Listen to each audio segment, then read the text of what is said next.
What does it mean to be truly great? Is it about power, fame, or the ideas you leave behind? History is filled with people who changed the world in unforgettable ways. Today we'll explore two of the most famous leaders ever, Alexander the Great and Genghis Khan. One was shaped by Greek philosophy and cities, the other by the wild Mongolian steppes. Both built empires that changed the world map forever. Their stories are about more than battles. They're about dreams, ideas, and the power of a single person to change everything. How did they inspire so many to follow them? What was their vision for the world? We'll look at them as conquerors, leaders, and visionaries. Let's begin our journey into the past. Alexander, a name synonymous with conquest and ambition, was born in Macedonia. This land, steeped in history and legend, would serve as the cradle of his extraordinary journey.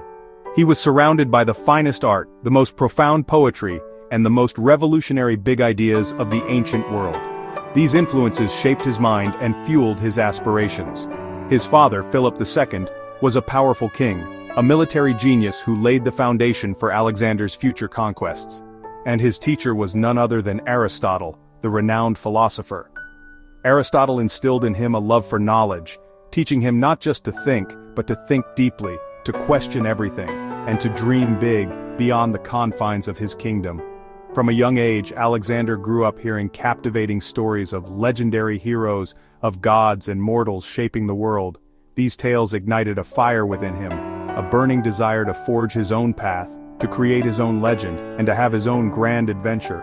Far away in time and space, centuries later, another boy was born. This boy, Temujin, who would later become known as Genghis Khan, first opened his eyes on the vast, unforgiving Mongolian steppes. His world was a stark contrast to Alexander's, a world defined by endless grasslands stretching as far as the eye could see. It was a world of moving tents, nomadic life, and constant struggle for survival against the elements and rival tribes. From his earliest years, Temujin learned the essential skills of his people: how to ride a horse with unmatched skill, how to read the subtle signs of the sky to predict the weather. He also learned how to lead, not through privilege or birthright, but through demonstrating resilience and courage in the face of immense hardship. Alexander inherited a powerful, well-trained army, a force ready to conquer the known world. He dreamed not only of conquest, but of uniting diverse cultures, of creating a harmonious blend of East and West. He was a charismatic leader, inspiring unwavering loyalty in his troops. Alexander genuinely believed in building bridges, in connecting the East and West through trade, diplomacy, and the exchange of ideas. In stark contrast, Genghis Khan's early life was a constant battle for survival, a relentless struggle against the harsh realities of the Mongolian winter and the ever-present threat of rival tribes. His primary focus was on uniting the warring tribes of Mongolia, forging a single, powerful nation from disparate and often hostile groups. He essentially built his nation from scratch, starting with nothing but his own will and determination. He earned loyalty not through force but by demonstrating unwavering commitment to his people, earning their trust and allegiance one person at a time. Alexander's journey was fueled by an insatiable curiosity about the world and a burning desire for glory and recognition. Genghis Khan's was driven by a fundamental need to establish peace and security for his people, to protect their way of life and ensure their survival on the harsh steppes. Despite their vastly different backgrounds and motivations, both Alexander and Genghis Khan would ultimately rise to become legendary figures, forever changing the course of world history. Alexander led from the front, fighting alongside his soldiers and inspiring deep loyalty. His courage made his men feel part of something extraordinary. Genghis Khan was a master organizer, uniting chaotic tribes into a disciplined force.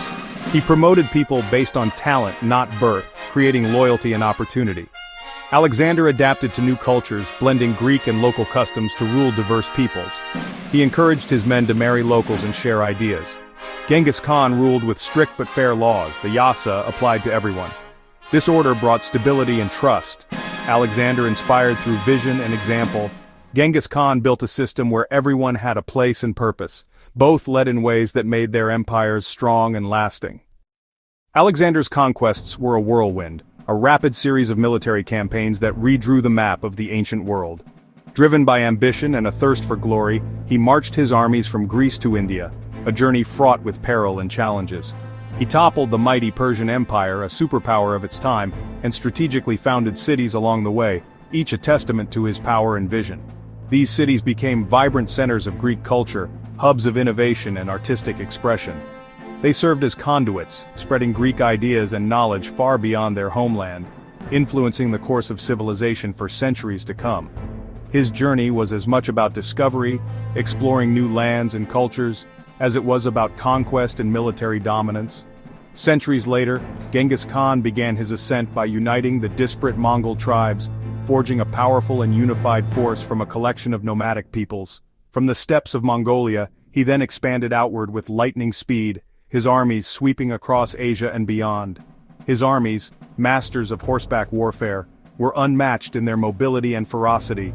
They carved out the largest contiguous land empire in history, stretching from Eastern Europe to the Pacific Ocean. Unlike Alexander's relatively single-minded path of conquest, focused on a westward expansion, Genghis Khan strategically sent multiple armies in all directions, overwhelming his enemies with a multi-pronged assault. This allowed him to conquer vast territories almost simultaneously, bringing diverse regions under his control. Recognizing the importance of communication, he built a revolutionary communication system, a network of relay stations and messengers. This allowed messages and orders to travel across the vast empire in a matter of days, ensuring efficient governance and control. Alexander's lasting legacy was the establishment of cities that fostered cultural fusion, blending Greek traditions with local customs. Genghis Khan's legacy was one of rapid expansion, military innovation, and the creation of a connected empire that facilitated trade and exchange. Both leaders, in their own distinct ways, profoundly changed the political and cultural landscape of their respective worlds, leaving an indelible mark on history. Their journeys reshaped continents, redrawing boundaries and forging new connections between disparate regions. They brought distant peoples and ideas together, fostering cultural exchange and laying the foundations for future interactions. The world, forever transformed by their ambition and vision, would never be the same. Alexander respected the cultures he conquered, blending Greek and local traditions. In Egypt, he was honored as a pharaoh. In Persia, he married a princess and encouraged cultural mixing. He built cities like Alexandria, which became centers of learning and science. This spread of Greek philosophy and science for centuries. Genghis Khan, though a fierce conqueror, was surprisingly tolerant. He allowed religious freedom and valued order over forced assimilation. His rule brought the Pax Mongolica, peace and safety across the Silk Road. Trade and ideas flowed from China to Europe, changing societies everywhere. Alexander built bridges between cultures. Genghis Khan built a global highway for commerce and exchange. Both left legacies that shaped the world. Alexander's greatness, the quality that truly defined him, was his boundless imagination. It was the engine that drove his ambition and fueled his relentless pursuit of the unknown. He dreamed of a connected world, a world without borders, where cultures could mingle and ideas could flow freely. He inspired others to believe in this audacious vision, igniting a fire in their hearts and compelling them to follow him to the ends of the earth. He was a charismatic leader, possessing an almost supernatural ability to unite people from many different backgrounds, transcending cultural and ethnic divides. His charisma was a powerful tool, enabling him to forge alliances and build a loyal following. His vision of shared humanity, of a world where all people were equal, was radical and revolutionary for his time, challenging the established norms and prejudices of the ancient world. Genghis Khan's genius, in stark contrast, was rooted in his practicality and unparalleled organizational skills. He possessed a keen understanding of logistics and strategy. He turned chaos into order, transforming disparate tribes into a unified and formidable fighting force. He focused on building loyalty among his followers and establishing efficient systems of governance that ensured the longevity of his empire. Alexander's spark, the thing that drew people to him, was his undeniable personal magnetism. People followed him not out of fear, but out of genuine belief in his vision and his ability to achieve it. Genghis Khan's strength lay in his unwavering willingness to learn from his mistakes and adapt to changing circumstances. He was a master of assimilation, readily using knowledge and technologies from every culture he encountered to improve his army and his empire. Alexander led with dreams, with a grand vision of a unified world. Genghis Khan, on the other hand, led with unwavering discipline and remarkable adaptability. Both were masters at motivating people, inspiring them to achieve feats they never thought possible. And both succeeded in building something far bigger and more enduring than themselves, leaving an indelible mark on the course of history. Their unique qualities, their individual strengths and weaknesses, set them apart from all other leaders of their time. They changed the course of history not just with brute force and military might, but with a clear vision of the future and a well-defined strategy for achieving it. Their legacies continue to endure, not just because of what they accomplished, but because of how they led their people. Their legacies endure because of how they led and what they imagined for the world. We remember Alexander and Genghis Khan because they show the power of human ambition. Alexander's story is about connecting cultures and spreading ideas. Genghis Khan's is about unity, order, and making the world safer for trade and travel. Both built empires that changed how people lived, learned, and interacted.